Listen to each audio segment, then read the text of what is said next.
Anekdot ni ialah cerita, kisah. Bila orang berucap menggunakan anekdot, dia adalah bagi saya belum baca dari konteks akademiknya, tapi bagi saya berdasarkan layman experience saya, apabila orang berucap menggunakan story ni, anekdot ni, mesti menarik dia punya ucapan. Ucapannya sungguh menarik, sungguh indah dan saya akan ingat bila-bila. Tapi kalau ucapan yang tidak ada kisah-kisah yang sesuai, yang relevan, dia akan jadi boring. Ya? So, bagaimana kita sebagai pembuat ucapan mahu cari anekdot yang sesuai? Itu cabaran juga. So, ini yang saya buat.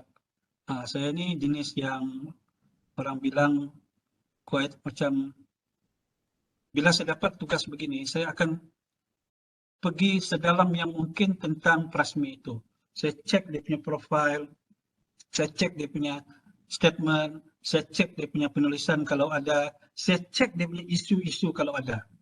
Daripada situ, saya cuba relate apakah dia punya kehebatan, apakah dia punya kebolehan yang sepatutnya saya perlu highlight dan relevan story, dan saya perlu kembangkan menjadi satu story dan relevan untuk dia sampaikan. Sebab bila dia dapat yang itu, dia boleh menjiwai itu sebab dia sudah lakukan. Dan saya pernah beberapa kalilah menerima ucapan, bukan juga beberapa kalilah, banyak kali. Orang yang saya buatkan ucapan ni, dia appreciate saya. Kadang-kadang dia bagi saya duit tau. Tapi biarlah rahsia. Ya, pasal dia sangat seronok. Dia cakap dengan saya, ni menteri ni, tapi bukan menteri saya yang itulah, lain. Dia cakap, macam mana kau tahu saya punya story ya? Dan boleh bina satu story yang betul-betul kena dengan jiwa saya. Hampir keluar dari mata saya pula. Jadi, elemen anekdot ni sangat penting sebab apabila speaker itu yang merasmi itu bercakap mengenai anekdot, bayangkan dia menjiwai itu.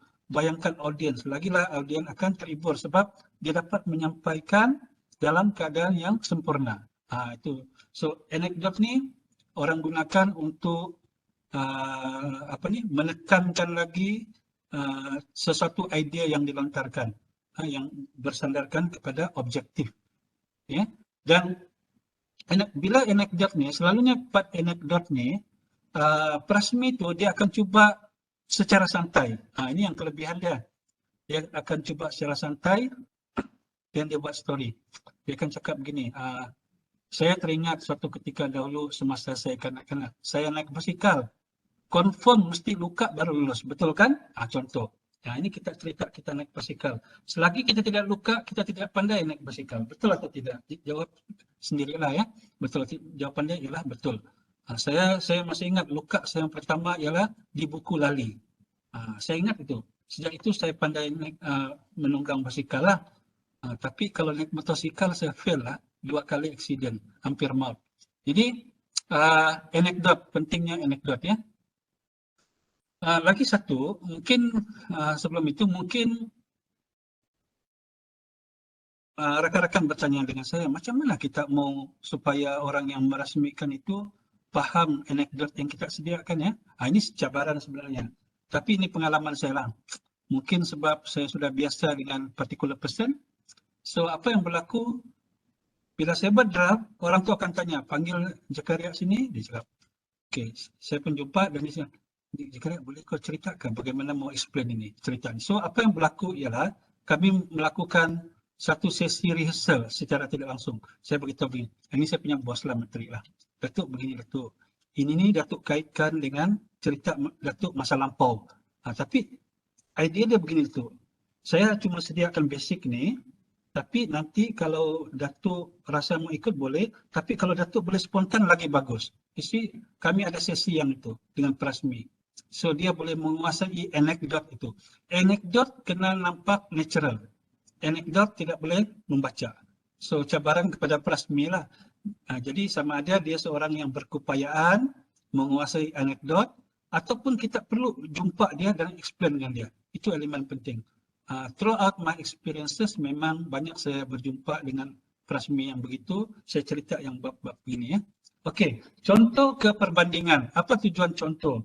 Contoh ni adalah untuk menjelaskan idea, memperkukuhkan idea, menjadikan idea itu idea pribadi dan digunakan supaya lebih lebih jelas dan jelas. Lebih kurang begitu. So ada few perbandingan yang kita boleh gunakan dalam ucapan.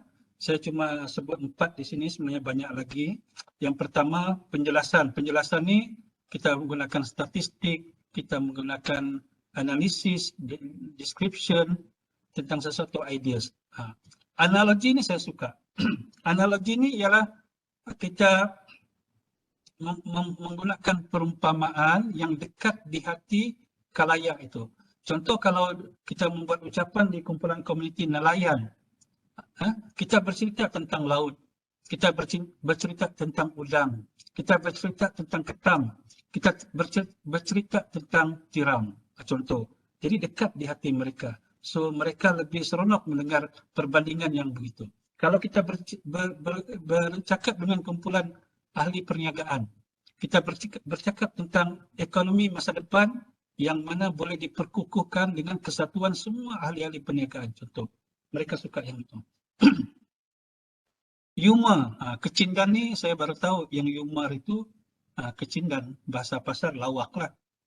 Dalam ucapan banyakkan perlu ada humor juga, lawak ya. Yang mana lawak ni sepatutnya spontan lah. Ya. Saya sendiri kalau saya memberi ucapan, saya menggunakan banyak humor. Humor ni bukan senang mau sampaikan, dia kena ada latih to be dan dia kena ada experience. Ya. So humor ni penting. Keempat ialah puisi ataupun testimonial. Puisi ni jarang-jarang orang guna lah. Tetapi dia kena sesuai dengan program itu.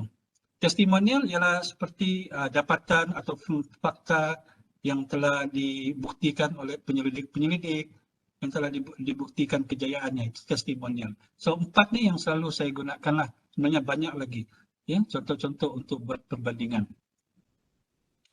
Dan saya juga suka menggunakan retorik dalam ucapan. Retorik ni, ini adalah antara beberapa, sebenarnya banyak lagi.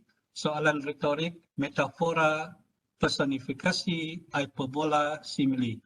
So ini nanti rakan-rakan boleh rujuk juga di online di Google lah apa maksud dia ya. Ini antara yang selalu saya gunakan dalam saya membuat ucapan sejak beberapa tahun yang lalu lah. Yang pertama soalan retorik. Ini kita wujudkan satu statement yang bertanya tapi tidak perlu audien menjawab. Contohnya, apakah kita yakin bahawa ekonomi negeri kita akan maju?